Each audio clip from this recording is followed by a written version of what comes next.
So happy snack wrap day, everybody. All right, well, welcome to 5,000 Miles, where we review television and movies. And we've been so lucky with all these great shows that are airing. We've been doing the Rick and Morty stuff. And now, Always Sunny season 17 has premiered, and they dropped 2 episodes for us. And Vince, I don't know if you know this, but I do like Always Sunny just a little bit more than Rick and Morty. I think that I did know that. It's a bold And statement. It's a bold we're statement. both originally from Philadelphia, the Philadelphia area, and we both have been longtime fans of the show It's Always Sunny in Philadelphia. And I don't think it has to do with the fact that we're from Philadelphia. That's not the No, only reason we like it. It also happens to be a great show. And this is the 17th season. the Can you longest, believe it? I believe it's the longest live action sitcom in the history of TV. Really? Yes, look it up. Because That's yeah, incredible. it's been on. It's 17 seasons, but I think like if you went back to the premiere date, it's probably like 20 years or something like that. I mean, I remember Yeah. being a fan from Jump Street, man. I was at on the streets of Philadelphia attending Temple University talking about early Always Sunny. I mean, it's been quite a ride, man. And yeah, you don't have to be from Philly to love it. But being from Philly, when they say shit like "Go Birds" or they do the crossover with Abbott Elementary, who's also in Philly, it just makes you swell with a little bit of Philadelphia pride. I really do love that stuff. Yeah, or like at the even the opening scene when it shows them like in a car on South Street. And it's like I know Yeah, exactly where that spot is. You know what yeah. I mean? So yeah, so it's great to see them coming back for the 17th season. And I gotta say, I also happen to be a fan of Abbott Elementary. I like both As the am I. shows. As am I. Yeah. and I really enjoyed seeing the crossover episode that they did with Abbott Elementary. But I didn't know that they were going to do one from the Abbott Elementary side and then do one from the It's Always Sunny side. So it was a nice little surprise to see that they were doing an episode on the It's Always Sunny side featuring the Abbott Elementary folks. Yeah. And it was Well, sort of like you got to see what was going on from the other side that we from the stuff that we didn't see during the Abbott Elementary episode, which I thought was awesome. I did know they were doing that, but I did not think that they were going to get right to the point and do it with the first episode. So everything that we get to see on the other side here that plays out, Dennis with the coffee, Frank with the copper pipe, Charlie not learning to read. I knew he didn't actually learn to read. There's no way they were going to Right. abandon this 20-year joke of Charlie not being able to read on some friggin' crossover episode. I was so happy to learn that Charlie still can't read. Hey, dude, this place is the worst, man. They're like totally like trying to teach me to read and stuff, and I'm just like playing along, being like, oh, you can help me, but it's just like I'm trying to kill time, like some. Yeah, of course. And so that was super funny. Also, for anybody out there that watches Abbott Elementary, they do not swear in that television show. So for that, whatever that It's actors like a have to very say, family friendly network show. You know what I yeah. mean? What's it on ABC? I actually don't know what network it's on because I watch it on Hulu. Yeah, so it's a family friendly network show. But then we have Janine calling D like a fucking cunt. I need to say a bad word. It's okay. Yeah? Yeah. I'm gonna say it's real We bad. talked about this. Go How ahead. much of a total fucking cunt she was. And they even made a joke about it too, because they Like, said she's like, I'm going to use a bad word. And, you know, Gregory's like, it's okay. You can use the bad word. And then he thought he was going to call her like a bitch or something. yeah, but And he calls her, bitches are and then way too kind. yeah, and then she called her a cunt, and I was like blown away. So it was cool to see them sort of get out of their comfort zone, and we see Yeah. that like when you're dealing with the Always Sunny side of things, when you're not on network TV and you're on basic cable, you can do a little bit more and get out of your comfort zone a little bit. So that was hilarious. Well, I think it's safe to say, I mean, for me as a diehard, they're not trying too hard, man.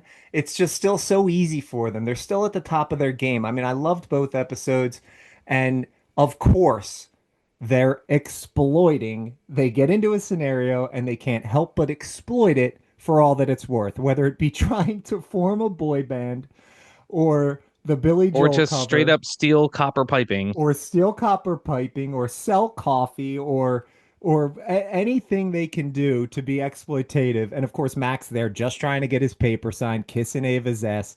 Every single thing that they chose to give to the Steaming characters her to do. clothes. Yeah, it Yeah, was- that was really funny. everything they chose to do was so on point for each character. And the racist lice stuff. Look, I don't want to get lice from one of these kids. Oh, did you guys know that black people can't get lice?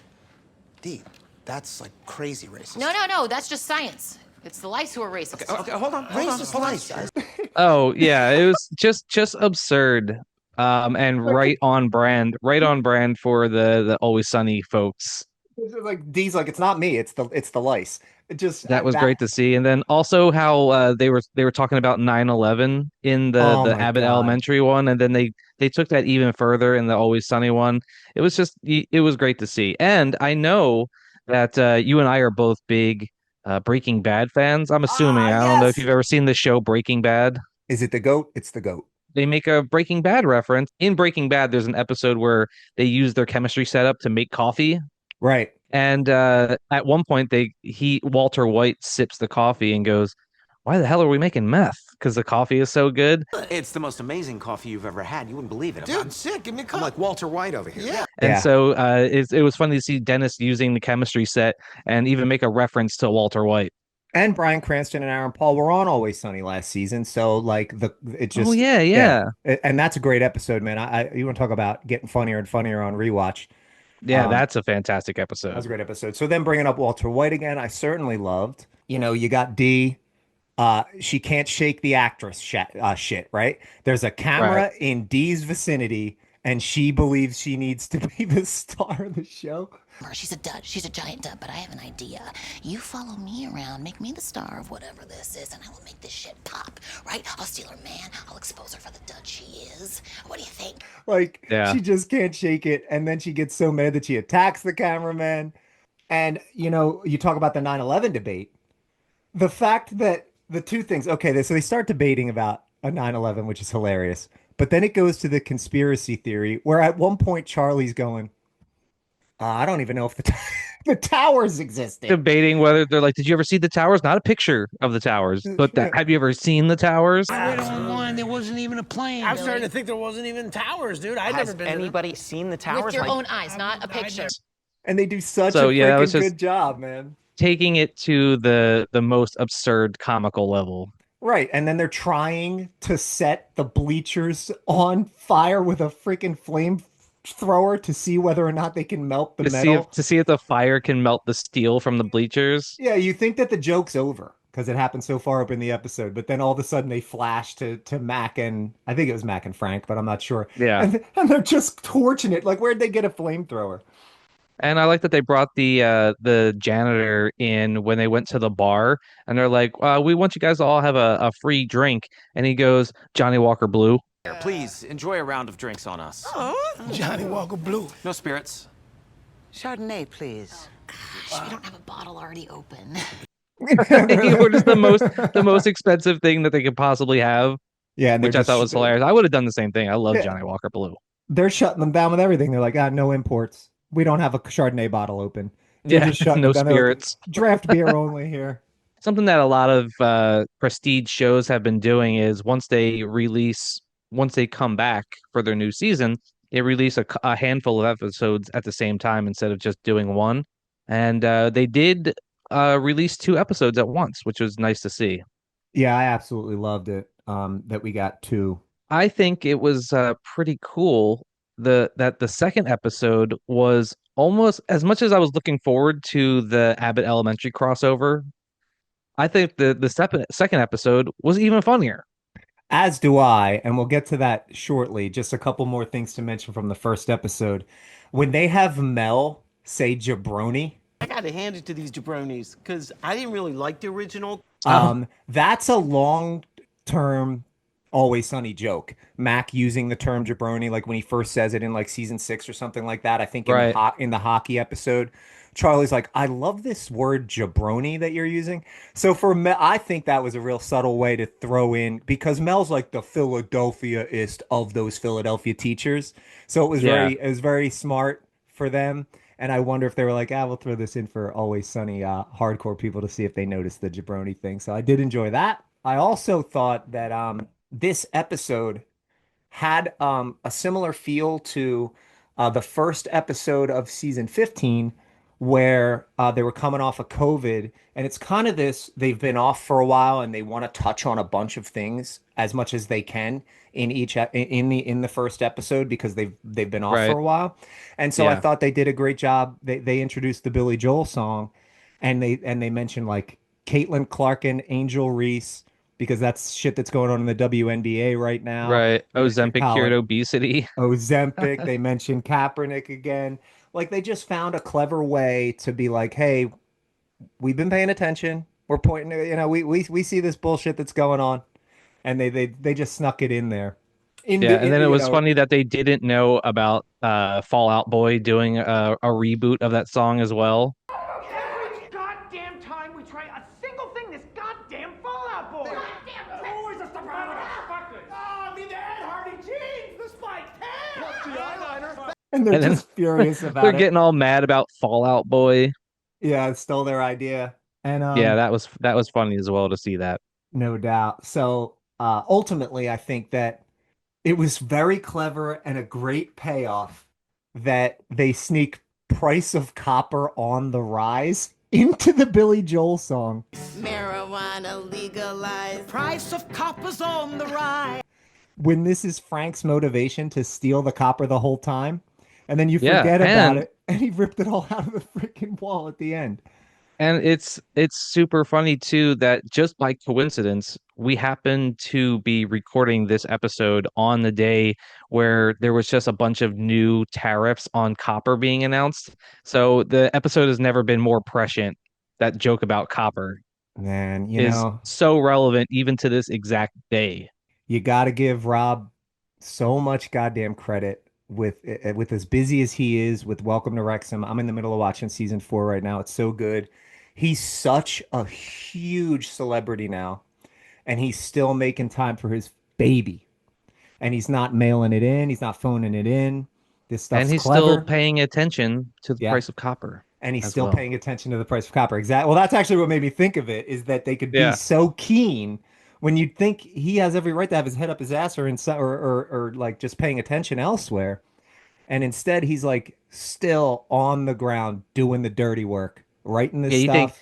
you think Ryan Reynolds is paying attention to the price of copper? You think Ryan Reynolds cares about how much it's costing you to renovate your house and put new pipes in? I don't think so. You know I who don't think does? so. Rob Mack. Yeah, because he's Philly dude. That's why. So And his name's technically Rob Mack now because he changed his name. Rob Mack. They have a whole McElhenney song in friggin' Wet Wrexham now so that people know how Yeah, to pronounce his name. right, exactly. Like it rhymes with Penny, Rob McElhenney. Exactly, dude. So now they're gonna have to the Wrexham folk are gonna have to write a new song, unfortunately, because now he's got a different name.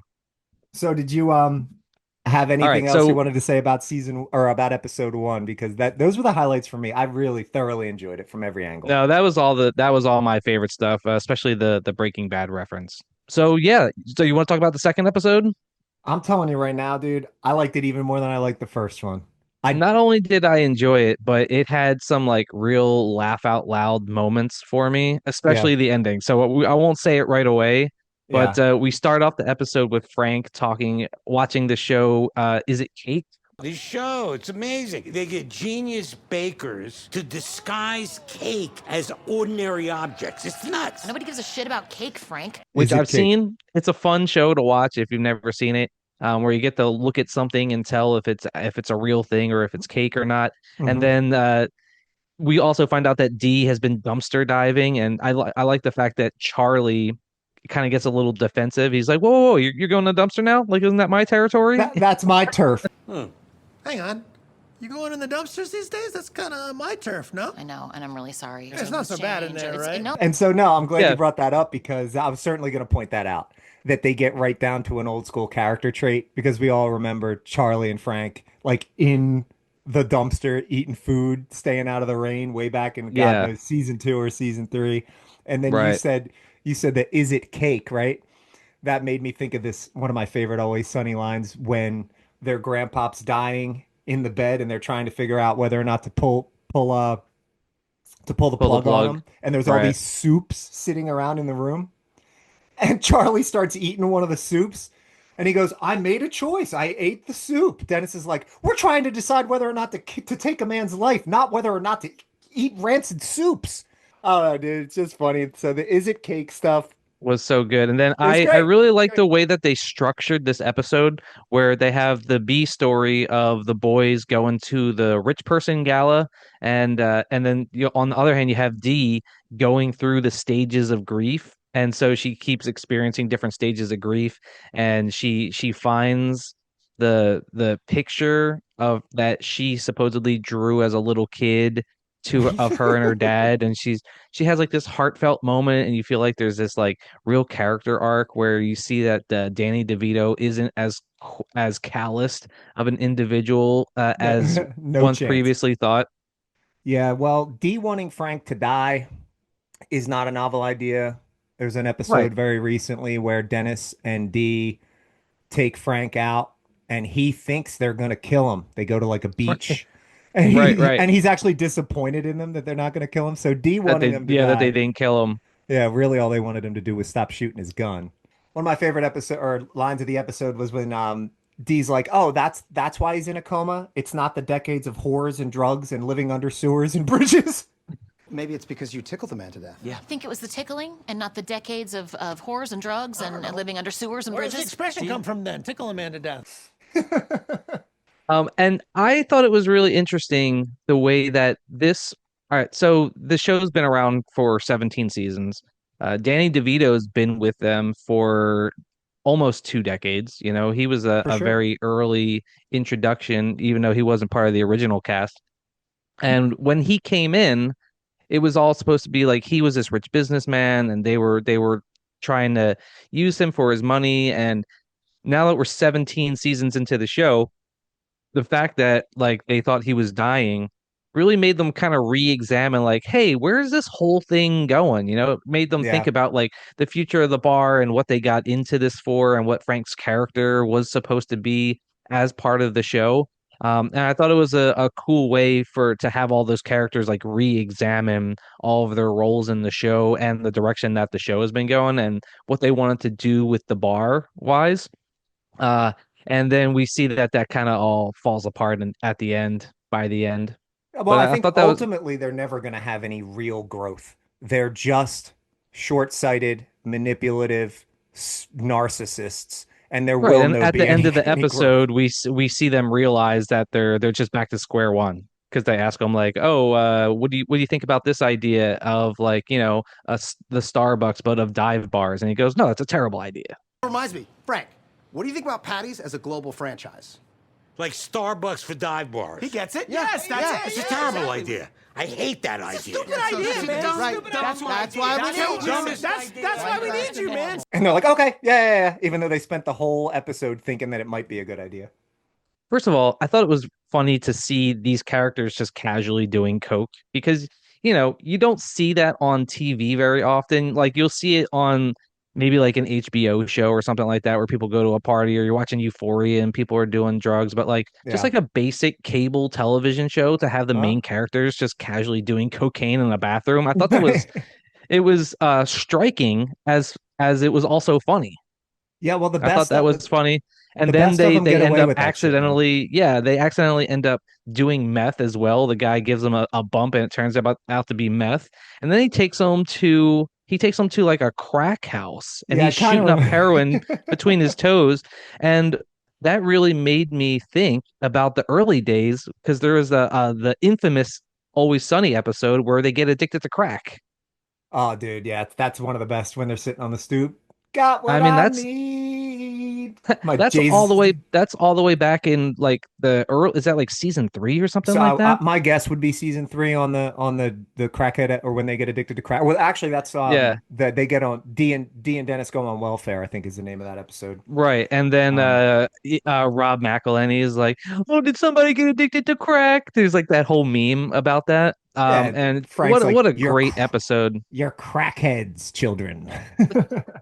And that episode actually really cemented that show Oh, I love that as episode. as sort of like this cult classic type of show that really put them on the map. That episode was hilarious. And so to see them, um, Doing hard drugs. To see them doing hard drugs once again and go into a crack house just reminded me of how far they've come, how long they've been in recovery, and the caliber of person that they are actually. The best of them. There's another episode where Dennis is around crack. Oh, it's Frank's Pretty Woman. He's around the crack and he's like, okay, this is no longer a safe space for me. So every once in a while, they do remind us that they were crack addicted to crack They shortly. were addicted to crack at one point. But to your Yeah. point about the drugs, I mean, the best of them, the Rick and Mortys and the South Parks and the Always Sunny, they earn the right to press any envelope they want. And so, Yeah. I love to see that. Yeah, I like to see drug usage being normalized on television as well. Because I mean, like, I can't recommend that anybody go out and do coke, but it's just funny to see it being used casually on television without it being like a huge plot point, you When know? they get to that crack house, I mean, there's an episode where they like go to try and get these people to attend Frank's luau, and they have to go into this room, and there's people like having sex behind a transparent divider in the room. Like they've been in some pretty seedy places like that before. I thought that the reveal at the end, first of all, took me totally by surprise. I'm pretty good at like seeing jokes coming. I thought that like Frank was going to wake up at the end or something like that. I thought there was going to be some sort of twist where maybe he was like pretending to be in a coma the entire time, but the twist, do you want to go ahead and say what it was? I did not see this coming at all. I didn't see it coming either, and it's that Frank was a cake. Oh, what is happening? What is that? What is this? Cake! It's cake! I'm cake! What is happening? And He was cake the entire time. He He was wasn't even cake in a the coma. entire- It That was so was like fucking good. laugh out loud funny, Both especially of them. because it was a callback to them. To the whole thing was about him trying to prove to them that they couldn't tell the difference between something being cake or not.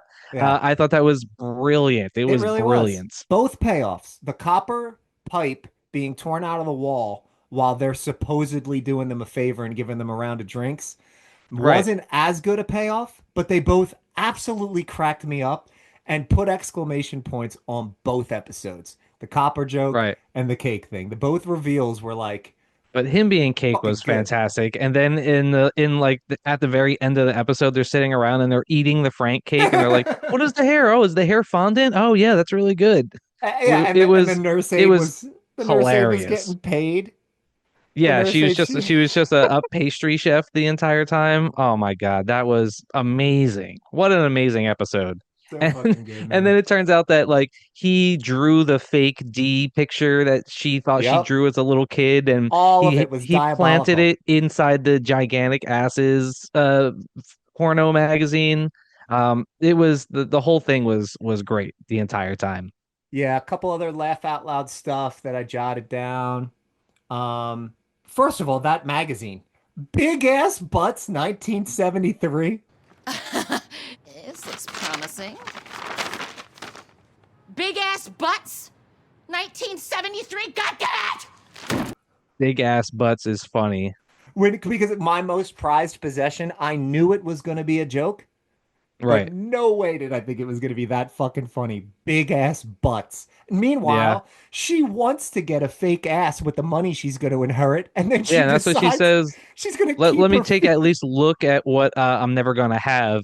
And then she Yeah. looks inside the big ass butts magazine. Right, but then she's like, maybe I'll get a foot reduction too. She's like, nah, I'm gonna need them to haul that big ass around. Get my ass done. Ooh, I might get a foot reduction while I'm down there too. Although, you know what? That's not a good idea. No, I'm gonna need these feet to carry that big fat ass around. That part freaking Great. cracked me up. Charlie not knowing what a coma is because he's like, oh Oh yeah, yeah, he's Frank like, does this every night. does he still live? Side note, does he still live with Frank They absolutely canonically? still live together. And Yeah, but and last so season we find out that the door that's right to the right of the couch that they sleep and stay on, Charlie has had another room. A huge the apartment is actually twice the size of what we see, and it has been the entire time. I also got a kick out of the cheese being on the chair. We know Charlie loves cheese. I believe that's cheese. I don't want to sit in cheese either. Fine, have it your way. We'll get cheeseless chairs. He's like, I guess we'll go get some cheeseless chairs then. Like they're offended by the cheese on the chair. And then Definitely they decide to go to the gala, and they're all like, "Oh, we're gonna cut D out of this, right?" And they're like, "Oh yeah, of course." Just to be clear, we're going to that gala, right? Exactly. Absolutely. I just figured in the interest of streamlining things, we'd cut D loose too. I think that's right. Does that feel right? That's right. We can't have her there. It's not gonna be a good look for us. Yeah. And they've been at galas before. They went to a gala and they met Chase Utley and Ryan Howard in the one episode. They were at a gala trying to meet in the Walter White episode. Right, when they tried to meet Bryan Cranston and Aaron Paul. Yeah, and then the whole thing about running through a brick wall, that also freaking cracked me It up. is like, don't actually run through the brick wall. Right, but then they're on the phone and he's like, Mac ran through a brick wall. He's like, yeah, me too. So then they all have to lie to Dee and try to tell her that they ran through brick walls. Cool, tell her I ran through a brick wall. That was my invitation. Gee, I gotta hang up on you, but Mac ran through a brick wall, and that's actually why we're not back at the place yet. Tell her both of us ran through a brick wall. Dennis also ran through the wall, and I did too. Meanwhile, she knows that they're at the gala and that they're lying to her. It's like couldn't be more obvious. 100%. So yeah, so I gotta say, man, I'm really happy to see the show come back. I almost kind of like the fact that they're doing shorter seasons now because it helps them keep the quality control. You know, I feel it's like less of a workload too. You know. Yeah, and anytime I don't want to see them go off the air, and if having shorter seasons is the sacrifice that we have to make sure that we continue to get episodes at all, I'm more than happy to see it. The same thing with South Park. South Park's doing the same thing where they started off doing like 20 episodes a season, and now they're down to like 6 to 8 episodes per season. And I'm just happy that we still have these shows with us, and that there's not as many filler episodes, and that they're still doing good quality comedy. No doubt about it. So I'm gonna It's great to see. I'm gonna go ahead and give the first episode 4,500 miles out of 5,000, and I'm gonna give the second episode 4,800 out of 5,000. All right, I'm going to give the first episode 4,000 miles. I'm going to give the second episode 4,900 miles. I think the cake thing got me so good. Oh, me too, man. I couldn't be more happy about that episode. So if we're gonna go ahead and like rank the episodes like we're doing with Rick and Morty all season long, I'll go episode 2, episode 1. Very little space separating them, but yeah, as we move forward, 2 is the front runner. Yeah, 2 is the front runner. That's one of the better Always Sunny episodes I've seen in a long time. Yeah, man, the cake thing got me so good. Yeah, I'm 100% sold. So cool. Yeah, we got our first movie review up for Sinners. We'll be doing Rick and Morty. Got 3 more episodes of them.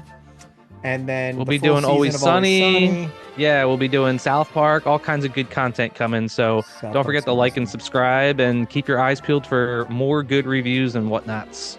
Yes, sir. Appreciate it, guys. See you on the next one.